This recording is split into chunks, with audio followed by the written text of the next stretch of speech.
My boyfriend's best friend lost his home in the California wildfire, and my boyfriend told him his family could move into our cramped apartment without asking me first, and now I'm resenting him for it. Posted by you/throwawayfire66.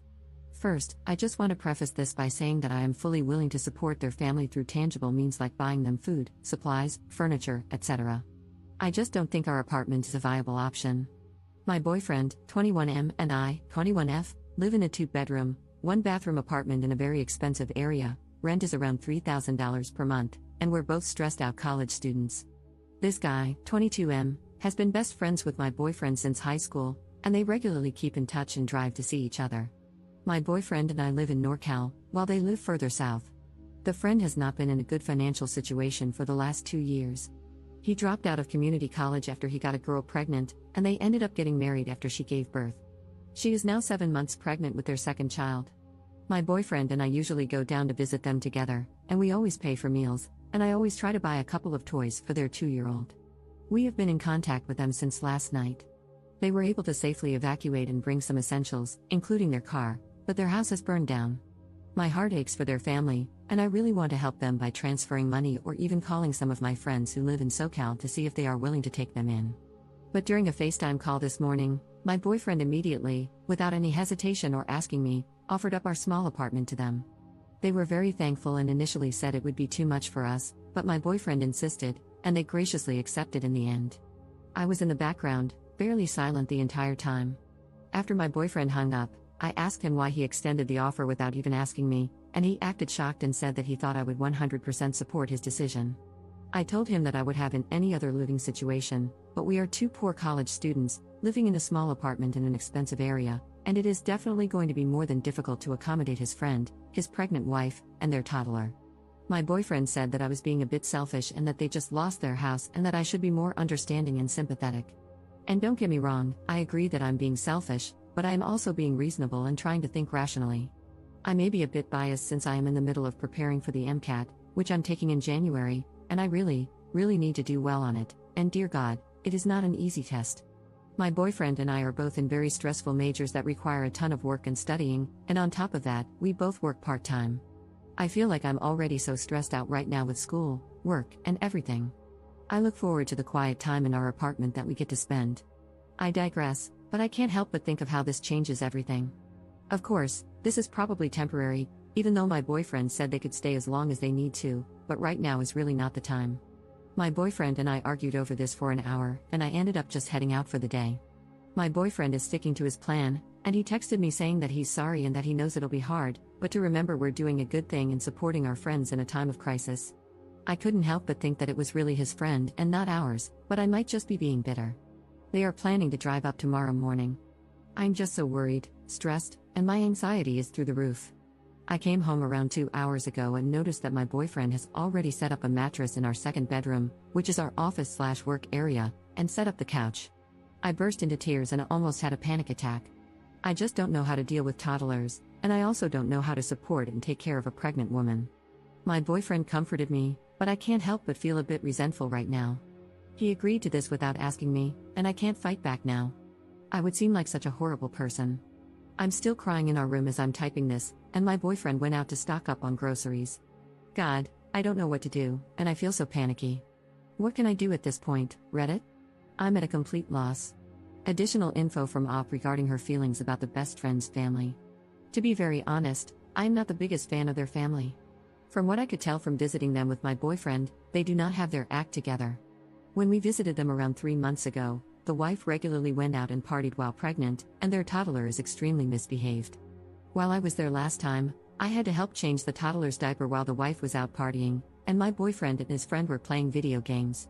Relevant comments. Commenter. Do they have any other options? Honestly, my boyfriend would do the same thing, and I love that about him. It really sucks that this is happening during such an important time in school, but if these people have nowhere to live, I don't see how turning them away isn't a little heartless. Of course, you might need to stay at your friend's house to get studying done, but is that such a horrible trade-off for helping a family with no home? Op's response. I think they do have options but decided to turn to us because their family would be harder on them, pushing them to pay for themselves and move out soon. They both have family nearby. In fact, the husband's wealthy family lives not far from us. However, they had already housed them for a year and a half after she got pregnant at 18, and according to my boyfriend, they were furious about how they acted during that time and almost kicked them out. They eventually caved and actually bought the house they lived in so they could move out. I just can't deal with irresponsible adults in addition to a toddler in my small apartment. As others have pointed out, they can get support from FEMA or even stay at a local shelter. Hundreds of people are doing this. If they need money or food, I will gladly send it to them, but I can't offer my space for many reasons. I'm sorry if you see this as heartless, but I get the feeling you would feel differently if you were actually in my situation. Update 1 day later.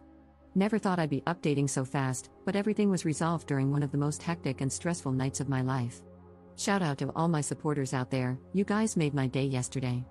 And to those of you calling me heartless because I don't think offering up our living space is a good idea, even though I've said I'm willing to support them in any other way, screw you.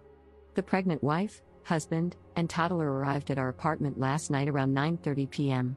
They had already told us on the way that their toddler had contracted some kind of food poisoning and wasn't feeling well, which is what delayed them. My boyfriend and I went down to greet them and immediately noticed they had so much luggage, 2 large suitcases, a duffel bag, and about 4 Trader Joe's shopping bags filled with random stuff and half-eaten food.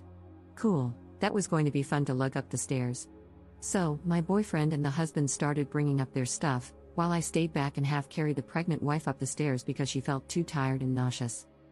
We got upstairs, and I asked where Jake, the toddler, was. The wife suddenly realized she had forgotten to unbuckle him from the car seat and left him there. She asked if I could go down and grab him. I wanted to say, not my forgotten toddler, not my responsibility, but I decided to try to be gracious, at least for the first day, so I went down and unstrapped the toddler, who looked visibly sick. There were literally 2 bags of vomit next to him, which I removed from the car and threw in the trash because they would have been forgotten and become a severe health hazard. I tried to see if he could walk, but he started crying and dragging himself on the ground, so I picked him up and carried him upstairs. I set the kid down next to our couch, and Lord Almighty, he did not look good. His cheeks were flushed bright red, dried vomit was caked on his face, and his breathing seemed quick and shallow. I felt his forehead, and it was burning hot, so I ran to the bathroom to get a thermometer. While I was digging for it, I heard, again? Are you effing kidding me, Jake? I rushed out, and sure enough, the poor kid had thrown up all over our carpet. I wanted to cry. I ran to the kitchen for paper towels, but the pregnant wife was already using some sort of napkin or cloth to sop it up, smearing it around and making it worse, and I wanted to die. I stepped in to help while the toddler screamed, and she yelled at him to shut the F up. My boyfriend and the husband came over to help, but the wife told them to go away because she had it handled. Then she asked me if I could take Jake to the bathroom to rinse him off, and the only reason I said yes was because I was seriously worried about the kid. I stripped him down, ran warm water in the tub, and put him in. I placed a thermometer in his mouth, and lo and behold, he had a temperature of 106 degrees. Not good at all. Combined with vomiting, rapid breathing, and lethargy, that was enough to warrant a trip to the ER. I yelled for the mother to come to the bathroom and asked where she thought he got the food poisoning. She said she didn't know, he'd just been eating fruit for the past 2 days. I started freaking out because his symptoms were consistent with meningitis. The poor kid kept grabbing his head and crying, clearly having a headache. I asked her if he'd been vaccinated for meningitis, and she said she didn't think he'd been vaccinated at all. Now I was panicking. I felt Jake's neck and tried to ask if it was hard for him to move it, but he just cried harder. I called for my boyfriend and the husband, explained the situation, and the husband confirmed that the baby hadn't been vaccinated for meningococcal bacteria. It was a no-brainer at that point. I told them how life-threatening meningitis could be and that it could leave Jake paralyzed. The wife burst into tears and gave the okay, so all 4 of us, plus Jake, piled into their car and headed to the ER. My boyfriend drove while I sat in the back, cradling Jake and checking for rashes on his arms and legs with my phone flashlight. The wife kept crying. I was close to crying too.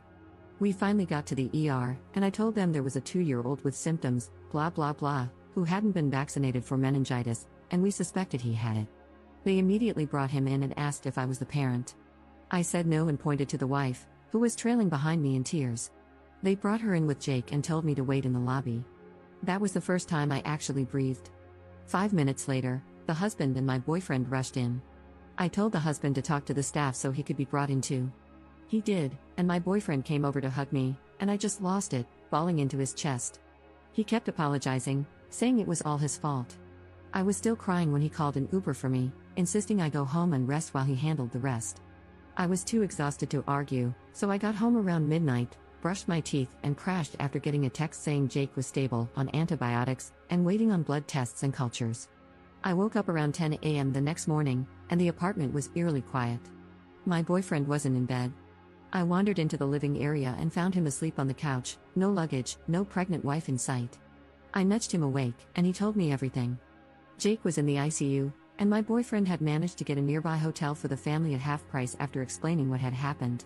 He paid for a week-long stay and helped move all their stuff to the hotel while the wife stayed with Jake at the hospital. He kept apologizing, saying he didn't think things through and asking me to forgive him. I told him it was okay and hugged him. It turned out to be one hell of an experience, one I never want to relive, but I'm glad Jake is safe, and I'm really glad they won't be living with us. Relevant comments. Commenter. I thought the meningitis vaccine wasn't approved for kids until they are 11 in the US. Ops response. Some infants and toddlers can get it if they suffer from certain deficiencies, autoimmune disorders, or are HIV positive. Commenter 2. Sometimes things happen for a reason.